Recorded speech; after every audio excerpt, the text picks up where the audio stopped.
పేరు చరిత్ర మర్చిపోదు. ఎర్నెస్టో రాపెల్, గువెరా డే లా సెర్నా. మన ఆశయం గొప్పదైతే ఆ ఆశయం కోసం మనం ప్రాణాలు కోల్పోయినా ఆ ఆశయం బ్రతికే ఉంటుంది అని నిరూపించిన గొప్ప వ్యక్తి. సరిగ్గా ఊపిరి కూడా పీల్చుకోలేని ఈయన ఎన్నో ఉద్యమాలకు ఊపిరి పోశాడు. ఇప్పుడు ఈయన పేస్కి వరల్డ్ వైడ్గా గుర్తింపు ఉంది. ఇతని రూపం కొన్ని లక్షల మందికి ధైర్యం. ఈయన చేసిన ఉద్యమం, పోరాటం, రగిలించిన స్ఫూర్తి ఎప్పటికీ మరవలేనిది. ఈయన సాహసానికి ప్రతీకగా, నిజమైన హీరోగా, యూత్ ఐకాన్గా మనకే కాదు రాబోయే తరాల్లో కూడా ఈయన నిలిచిపోతారు.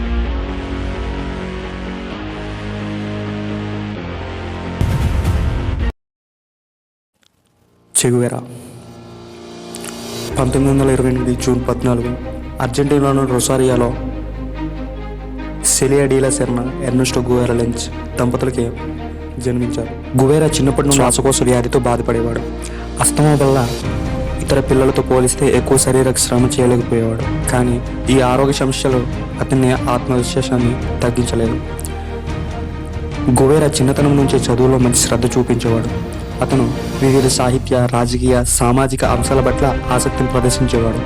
చిన్నతనంలోనే విప్లవ దృక్పథానికి పునాది పడింది. అతని తల్లిదండ్రులు అతనికి సమాజంపై మంచి అవగాహన కలిగేలా చేశారు. అతని చిన్నప్పటి ప్రేరణ ఆయనకు భౌగోళిక ప్రాంతాల పట్ల ఆసక్తి పెంచింది. అస్తమా ఉన్నప్పటికీ సాహసయాత్రలు, ప్రయాణాలు చేయడంపై ఆసక్తి చూపేవాడు. అతనికి యువకుడిగా మారిన తర్వాత లాటిన్ అమెరికా దేశాల్లో చేసిన ప్రయాణాలు ఆయన దృక్పథాన్ని మరింత విస్తరింపజేశాయి. ఈ చిన్ననాటి అనుభవాలే ఆయనను ఒక వైద్యుడిగా, సైనికుడిగా, చివరకు ఒక విప్లవ నాయకుడిగా తీర్చిదిద్దాయి. చెగువెరా ప్రాథమిక విద్యాభ్యాసం మొదటగా ఇంజనీరింగ్లో చేరాడు. అందులో ఆసక్తి లేకపోవడం వల్ల, బహుశా ఇష్టం లేకపోవడం వల్ల అక్కడి నుండి బ్యూనర్ ఐరిస్ యూనివర్సిటీకి మెడిసిన్లో చేరారు. అలా మెడిసిన్ చదువుతున్నప్పుడే 1952లో తన ఫ్రెండ్ గ్రనాడోతో కలిసి ఒక మోటార్ సైకిల్తో లాటిన్ అమెరికా అంతా పర్యటించడానికి బయలుదేరారు. ఆ ప్రయాణమే చెగువెరా జీవితంలో ఊహించిన మార్పులను తీసుకొచ్చింది. లాటిన్ అమెరికా అని దక్షిణ అమెరికా అని కూడా అంటారు. ఈ భూభాగంలోని ప్రాంతాల్లో పేదరికంతో నిండిపోయి ఉండేవి. ఉత్తర అమెరికాలోని ధనికులైన పెట్టుబడిదారులు, కొంతమంది దోపిడీదారులు ఈ యొక్క పేద ప్రాంతాల్లోని భూభాగాలు ఆక్రమించి ఫ్యాక్టరీలు నిర్మించి అక్కడ పేద ప్రజలను కూలీలుగా మార్చి వాళ్ళతో వెట్టి చాకరీ పనులు చేయించేవారు. అంతేకాకుండా అక్కడ సంపదను దోచుకునేవారు. చెగువెరా చేస్తున్న ఈ జర్నీ అంతట్లో లాటిన్ అమెరికా వాళ్ళు పడుతున్న కష్టాలను కళ్ళారా చూసిన చెగువెరా చలించిపోయాడు. వాళ్ళ జీవితంలో మార్పును తీసుకురావాలనుకున్నాడు. అలా 9 నెలల జర్నీ తర్వాత వెనక్కి తిరిగి వచ్చి 1953లో తాను చదువుతున్న మెడిసిన్ కాలేజీలో డిగ్రీ పట్టా సాధించుకున్నాడు. యుక్త వయసు నుండే చెగువెరాకి మార్క్సిజం మీద, ఆ విధానాల మీద బాగా ఆసక్తి ఉండేది. మేబీ అందుకై ఉండవచ్చు లాటిన్ అమెరికాలోని సామ్రాజ్యవాదుల్ని ఎదుర్కోవడానికి విప్లవమే మార్గం ఎంచుకున్నాడు. తన విప్లవాన్ని మొదటగా బొలీవియాలో స్టార్ట్ చేయాలనుకున్నాడు. అక్కడ నాయకత్వం లోపం వల్ల అక్కడి నుండి గ్వాటెమాలాకి చేరుకున్నాడు.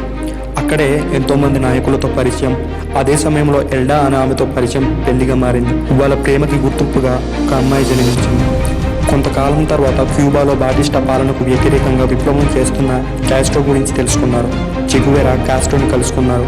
కాస్ట్రో, చెగువెరా ఇంకా 82 మంది కలిసి బాటిస్టాకు క్యూబా అధ్యక్షత పదవి నుండి తొలగించడానికి ఒక షిప్లో మెక్సికో నుండి క్యూబాకి బయలుదేరాడు. ఈ క్యూబా విప్లవ సమయంలోనే తన భార్య ఎల్డాతో విడాకులు, అదే సంవత్సరం లీడా మార్చ్ అనే మరో అమ్మాయితో వివాహం జరిగింది. క్యూబా చేరిన తర్వాత క్యూబా ప్రభుత్వానికి ఈ రెబల్స్కి మధ్య చాలా దాడులు జరిగింది. ఈ యుద్ధం సమయంలో అమెరికా బాటిస్టా ప్రభుత్వానికి ఆయుధాలను మించి సహాయం చేసేది. క్యూబా విప్లవం సమయంలో అక్కడ దోపిడీదారులను, పేదలను దోచుకుంటున్న వారిని చెగువెరా వెతికి చంపేవాడు. దోపిడీదారులకు చెగువెరా అంటే వణుకు పుట్టేది. అలా 2 సంవత్సరాల తర్వాత కాస్ట్రో చెగువెరా చేసిన విప్లవం విజయవంతమైంది. బాటిస్టా నిరంకుశ పాలనను నింపి క్యూబాలో కాస్ట్రో ప్రభుత్వం ఏర్పాటు చేయడం జరిగింది. చెగువెరాకి క్యూబా జాతీయ బ్యాంక్ అధ్యక్షుడిగా, పరిశ్రమల శాఖ మంత్రిగా, దక్షిణ దళాల మంత్రిగా ఉన్నతమైన పదవులు అందించారు. తాను పదవిలో ఉన్నప్పుడు అక్కడ పేద రైతులకు హెల్త్ క్లినిక్లు, వాళ్ళ పిల్లల కోసం స్కూల్స్ని ఏర్పాటు చేశారు. దానితో క్యూబా అక్షరాస్యత ఏకంగా 90% పెరిగింది. అంటే అది చెగువెరా కృషి. 1959లో మన దేశంలో కూడా పర్యటించి క్యూబాకి, ఇండియాకి మధ్య సత్సంబంధాలు పెరిగేలా కృషి చేశారు. చెగువెరా సామ్రాజ్యవాదులకు గురవుతున్న ఇతర ప్రాంతాల్లో కూడా తన విప్లవాన్ని తీసుకెళ్లాలనుకున్నాడు. తన పదవులన్నీ వదిలి బొలీవియాలోని నియంత్రణ ప్రభుత్వం అమెరికాతో చేతులు కలిపి సాగిస్తున్న దోపిడీని చెగువేరా ఇంకా కొంతమంది బృందంతో కలిసి ఒలివియా బయలుదేరాడు. ఒలివియాలో ఉన్న ఆర్మీకి సరైన శిక్షణ లేదు, ఆయుధాలు లేవు, సులభంగా ఓడించవచ్చు అనుకున్నారు. కానీ ఇక్కడ మళ్ళీ అమెరికా ఎదురైంది. తమకు క్యూబాలో ఎదురు నిలిచిన చెగువేరాని ఇక్కడ అంతం చేయాలనుకుంది. ఒలివియా సైనికులకి ట్రైనింగ్ ఇచ్చి వాళ్ళకి ఆయుధాలను అందించి ఇప్పుడు చెగువేరాని అంతం చేయడమే అమెరికా మరియు ఒలివియా నియంత్రణ లక్ష్యం. ఒలివియా సైనికులకి గువేరా బృందానికి చాలా దాడులు మొదలయ్యాయి.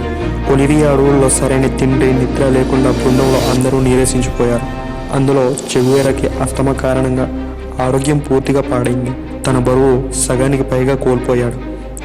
చెగువేరాని పట్టుకోవడానికి ఒలివియా ప్రభుత్వం 650 మంది సైనికులని రంగంలోకి దింపింది. అమెరికా మరియు ఒలివియా కలిసి చేస్తున్న దాడులలో చెగువేరా బృందంలో ఒక్కొక్కరుగా చనిపోసాగారు. ఒక దాడిలో గువేరా భుజంలో బుల్లెట్ దిగి గాయపడ్డాడు. అలా 1967 అక్టోబర్ 28న పట్టుబడ్డాడు. ఒక పాడుబడిన స్కూల్లో చీకటి గదిలో బంధించారు. కానీ ఆయనే రగిలే ఒక నిప్పు. ఆయన్ని చీకటి గదులు ఏం చేయగలవు? ఆ తర్వాత రోజు చెగువేరాని చంపేమని ఆదేశాలు. టెర్రాన్ అనే సైనికుడు చంపడానికి గదిలోకి వెళ్ళినప్పుడు దేని గురించి ఆయన ఆలోచిస్తున్నావా అని అడిగాడు. దానికి చెగువేరా సమాధానం, తన విప్లవం గురించి తప్ప దేని గురించి ఆలోచించలేనన్నాడు. ఆ సైనికుడు తనని చంపడానికి వచ్చాడని తెలిసినా తన కళ్ళల్లో భయం లేదు. నువ్వు నన్ను చంపగలవేమో కానీ నాలో ఉన్న సిద్ధాంతాన్ని చంపలేవని గట్టిగా అరిచాడు. సుమారుగా 9 బుల్లెట్స్తో కాల్చబడ్డాడు. అలా 1967 అక్టోబర్ 9న మరణించాడు. అక్కడ నుండి ఒలివియాలోని ఓలెగ్రాండ్ అనే హాస్పిటల్కి మృతదేహాన్ని తరలించారు. తీసుకెళ్లేటప్పుడు హెలికాప్టర్ మీద కాకుండా తాడికి తన కాళ్ళ మీద కట్టి వేలాడదీసి తీసుకెళ్లారు. హాస్పిటల్లో డాక్టర్ చనిపోయాడని డెత్ సర్టిఫికెట్ ఇచ్చారు. తర్వాత చెగువేరా మృతదేహాన్ని చూడడానికి వస్తున్న ప్రజల కోసం 24 గంటల పాటు ఉంచారు. ఆయనకి సమాధి కడితే ఆయన ప్రజలు ఎక్కడ గుర్తు పెట్టుకొని ఆయన స్ఫూర్తితో ఇంకెంతమంది విప్లవకారులు తయారవుతారోనని భయపడి ఒలివియన్ అధికారులు ఎవరికీ తెలియకుండా కప్పెట్టేయాలనుకున్నారు. అంతటి వీరుడు చనిపోయాడంటే నమ్మరనుకొని తన 2 అరచేతులు నరికి చేతులు క్యూబాకి పంపారు. క్యూబా నుండి అర్జెంటీనాకి వేలిముద్రలు మేక్ చేయడానికి పంపారు. అది చెగువేరాగాని రుజువైంది. ఆయన శవాన్ని ఎవరికీ తెలియని ప్రదేశంలో పాతిపెట్టారు. సుమారుగా 28 సంవత్సరాలు బాడీ ఎక్కడ సమాధి చేశారో ఎవరికీ తెలియలేదు. ఒక రిటైర్డ్ ఆర్మీ జనరల్ ఆ ప్రదేశాన్ని బయటపెట్టారు. ఆ ప్రదేశాన్ని తవ్వినప్పుడు ఆయనతో పాటు మరో 6 అస్థిపంజరాలు, బుల్లెట్ గాయాలతో గాయపడిన ఎముకల ద్వారా, మెయిన్గా కట్టైన అరచేతుల ద్వారా చెగువేరాని కనుగొన్నారు. అది క్యూబాకి తీసుకువచ్చి అక్టోబర్ 17, 1997 సైనిక మర్యాదలతో మళ్ళీ అంత్యక్రియలు చేయడం జరిగింది. ఇప్పటికీ ఆయన చనిపోయి సుమారుగా 55 సంవత్సరాలు దాటినా ఇప్పటికీ ఆయన రగిలించిన విప్లవం అలాగే రగులుతుంది. క్యూబాలో ఆయన్ని దేవుడిగా కొలుస్తారు. ఇప్పటికే స్కూల్లో ఆయన్ని తలుచుకుంటూ ప్రతిజ్ఞ చేస్తారు. ఇప్పుడు ప్రపంచంలో ఎక్కడ ఉద్యమం కానీ విప్లవం జరిగినా దానికి చెగువేరా రూపం ప్రత్యేకంగా నిలుస్తుంది. అంతలా ప్రజల నరాల్లో చైతన్యాన్ని నింపాడు. సరిగ్గా ఊపిరి కూడా పీల్చుకోలేని ఈయన ఎన్నో ఉద్యమాలకు ఊపిరిపోసాడు. ఇప్పుడు ఈయన ఫేస్కే వరల్డ్ వైడ్గా గుర్తింపుంది. ఇతని రూపం కొన్ని లక్షల మందికి ధైర్యం. ఈయన చేసిన ఉద్యమం, పోరాటం, రగిలించిన స్ఫూర్తి ఎప్పటికీ మరవలేనిది. ఇప్పటికీ ఈయన సహనానికి ప్రతీకగా, నిజమైన హీరోగా, యూత్ ఐకన్గా మనకే కాదు రాబోయే తరాల్లో కూడా నిలిచిపోతాడు.